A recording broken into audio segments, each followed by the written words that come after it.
is 2 over 5. 15. 2 over 5. Noel, kasi hindi na. Noel, hindi nakikinig. 2 over 5, namali lang po ako. Ay, naman na. Okay. So, madali lang pag naka-single fraction, ano? Apo. Okay. So, medyo hirapan natin ng konti. Okay, Hindi hirapan pa natin pwedeng ng konti. ganyan na, ma'am. Joke. Kung pwede lang dapat, di ba? So, okay. So, what if ganito yung magiging numerator ninyo and denominator? So, 2a plus 1. Ang pangit ng sulat ko. Over 1 minus 4 over a squared. Ma'am, nahihilo na ako. Sobra naman yung Ma'am, paano to? Okay. Ay, So, times gagawin tapos mo. divide siguro. Okay, so ang gagawin muna natin, gagawin muna natin yung numerator nyo na a single fraction lang siya. So, since wala namang denominator yung 1, so hindi na kayo mahihirapan na hanapin yung LCD niya. So, gagawin muna natin as 1 ito. So, hanapan natin ng LCD. So, since wala namang denominator yung 1, so kung ano lang yung merong denominator, yun lang yung magiging denominator niyo. So, since yung denominator lang natin is A, so yung magiging denominator nyo is A. Yan. So, A divided by A, so since parehas, sabi ko nga, as 1 na yan. So, then 1 times 2 is 2. Plus, okay, so since wala namang denominator yan, so multiply mo lang directly. A times 1 is 1A or A. A1. Okay. A1 or 1. A, kahit wag niyo nang ilagay yung 1. So, naging isa na lang siya. Nasa isang fraction bar na lang siya. So, then, copy lang natin itong pinakamahabang bar na to. Okay. Then, ganun din yung gagawin natin sa denominator. Since wala namang denominator itong 1, so kung ano lang yung denominator na makikita nyo doon, yun lang yung gagawin yung denominator. So, yung denominator lang naman na makikita natin dito is a squared. So, siya na yung magiging denominator natin. A squared. Okay, then, bar. Okay. So, sabi ko nga, pag walang denominator, multiply na directly. A squared times 1a is a squared. Tama? Minus a squared divided by a squared. So, parehas namang a squared. So, 1 times, yung 1, i-times doon sa 4. So, 1 times 4 is 4. Okay? Nakakasunod? Yes, ma'am. Okay. Next.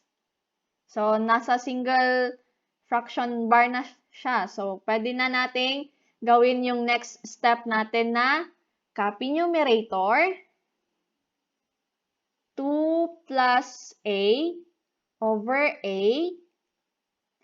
Copy lang yung numerator. Then, change your division to multiplication. Okay. Then, reciprocal of your denominator. So, reciprocal, baliktad. Itong nasa baba, magiging nasa taas.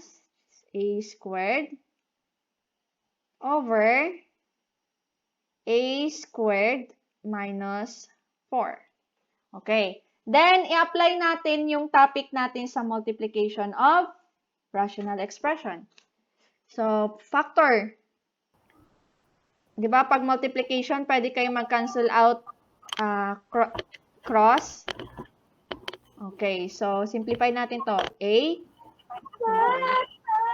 Change tayo ng kulay. So, ito, A siya.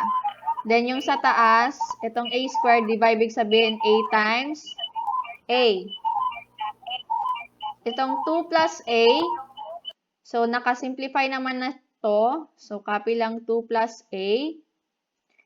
Pero, itong A squared minus 4, pwede pang i-factor. Tama? Yes po. Okay, what is a factor of A squared minus 4? A Let's, plus 2A minus A minus 2. okay, so A plus 2, A plus 2, A minus A 2. minus 2. Okay, tama. Very good. Then, cancel out yung parehas, pero cross.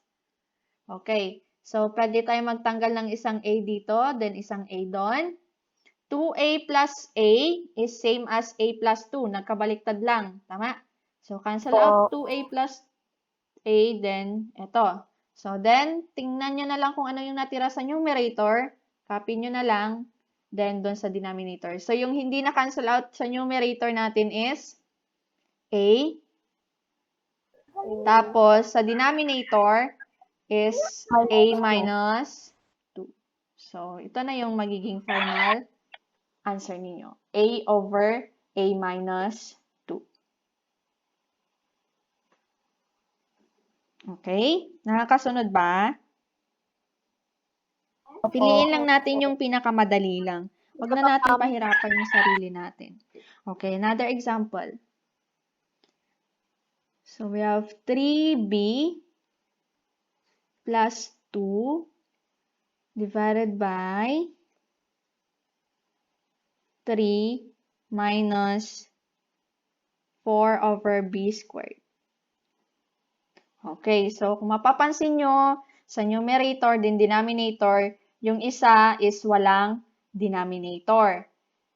So, gagawin lang natin, kung ano lang yung nakita nyo dong denominator, yun lang yung kukopyahin nyo as your denominator. So, wait lang, change natin yung kulay. So, yung magiging denominator lang natin is B. Then, B divided by B is 1 times 3 is 3. Okay. Plus. Oh, walang denominator. Anong gagawin dun sa denominator? Multiply lang directly. So, B times 2 is 2B. 2B. Okay. Over. So, wala ding denominator. Yung isa. So, kung ano lang yung merong denominator, yun lang yung kukopyahin as denominator. So, B squared. Then, multiply directly kasi walang denominator. Ibig sabihin, may 1. So, wag na nating pahirapan. So, multiply. 3 times B squared. 3B squared. Okay. Then, minus B squared. 1 times doon sa numerator natin na 4. So, 1 times 4 is 4. Okay. Next. So, naka-single fraction bar na lang na. So, pwede na nating mag-proceed sa next step.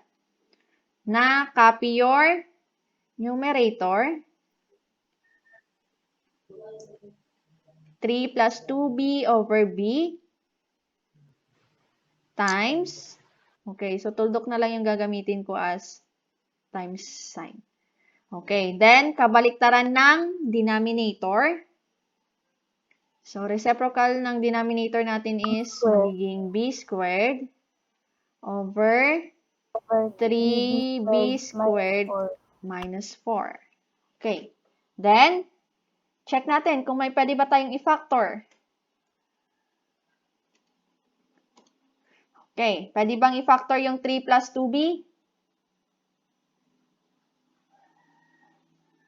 Wala na. Hindi na po. Okay, hindi na yan. So, 3 plus 2B. How about B squared? Ibig sabihin, B times B times B. Itong B is B. How about 3B squared minus 4? Perfect square ba siya, yung 3? Pwede ba natin i-factor to? Hindi. Ay. Hindi, kasi hindi perfect square yung 3. Yung perfect square lang is 4. So, copy lang. Wala namang factor eh. Huwag nating pahirapan. Wala namang pwede makapag-divide sa 3 and sa 4. So, just copy 3b squared minus, walang makapag-divide na walang remainder. I mean, yun yung ibig sabihin. Okay, so then, cancel out yung may parehas. So, cancel out b, b. So, wala naman ng parehas. So, copy na lang kung ano yung natira. So, yung natira natin is B, tapos 3 plus 2B, parenthesis nyo guys over 3B squared minus 4. So, yan lang, yung final answer natin. Ma'am, hindi ba pwede i-cancel out yung B dito tas B squared? So, di ba sabi ko, magka-cancel out lang kayo pag yung operation in between is multiplication or kung nakaparenthesis na parehas. Pero pag may minus dito na kasunod, hindi nyo pwedeng tanggalin yung isang B dito tas yung B doon na isa. Or yung 3 dito, tapos 3 doon sa taas. Baka ganun yung gawin nyo. Ma'am, cancel out 3. 3. B, B. May nakita akong ganyan. So, hindi pwedeng ganyan guys So, magka-cancel out lang kayo pag as a whole. Lahat dapat. So, pag binomial, yung dapat na i-cancel out din niya is binomial. Pag monomial, monomial. Okay? Nagkakaintindihan?